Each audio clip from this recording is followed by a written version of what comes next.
Bom dia, eleitos, graça e paz. Hoje quero compartilhar sobre o tema a igreja e o sacerdócio de todos os crentes. O texto encontra-se no livro de Êxodo, capítulo 19, a partir do verso 5. Se diligentemente ouvirdes a minha voz e guardardes a minha aliança, então sereis a minha propriedade particular dentre todos os povos. Vós sereis reino de sacerdotes e nação santa.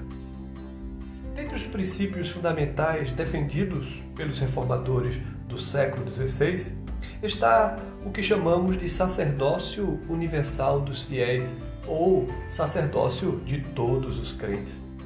Embora o Velho Testamento apresente claramente a noção de um ofício sacerdotal exercido pelos da tribo de Levi em benefício do povo de Israel, em Cristo Jesus, por causa do seu sacrifício perfeito e completo, fez de todos os seus seguidores sacerdotes de Deus, isto é, pessoas cujo serviço Deus aceita.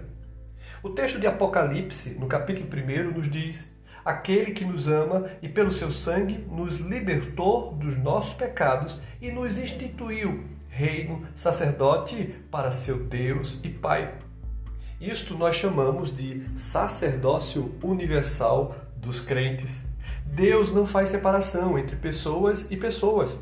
Todos são sacerdotes, pois não há diferença de identidade entre os crentes.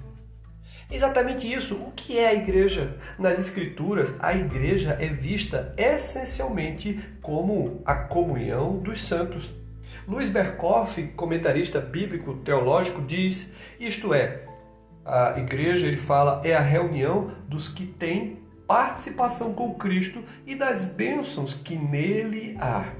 A igreja não é resultado da ação humana. A sua origem é divina. Jesus Cristo mesmo disse, edificarei a minha igreja. Jesus Cristo, ele é o proprietário, ele é o edificador.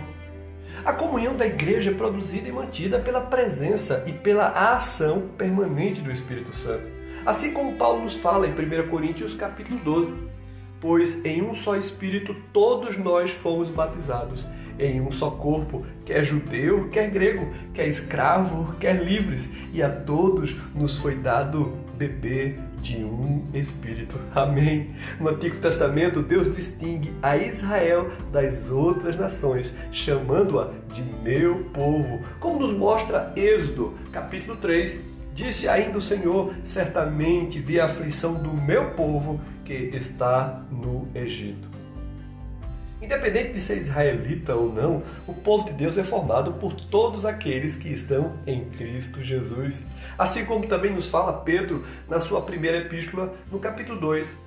Vós sim que antes não eras povo, mas agora sois povo de Deus, que não tinhas alcançado misericórdia, mas agora alcançaste misericórdia.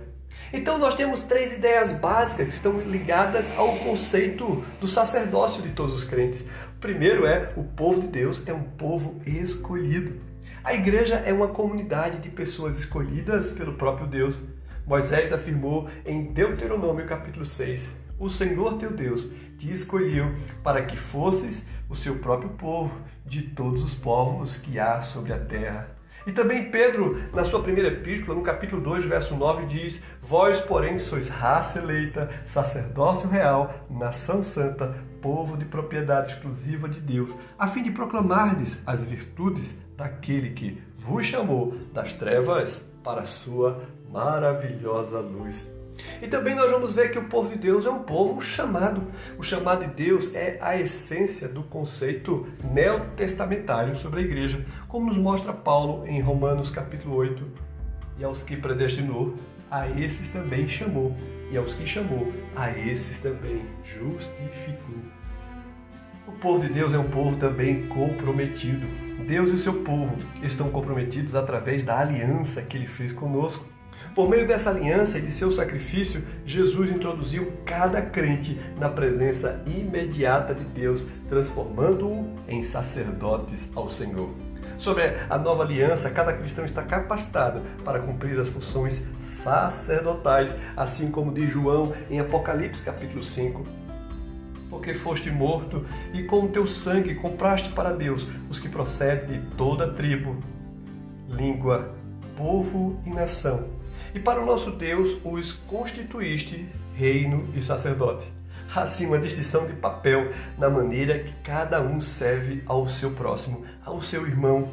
Mas quais são os sacrifícios oferecidos pelos cristãos no exercício do seu sacerdócio? Sacrifícios espirituais, sacrifícios de louvor, sacrifícios do trabalho pelo próximo e sacrifícios da nossa vida como oferta a Deus.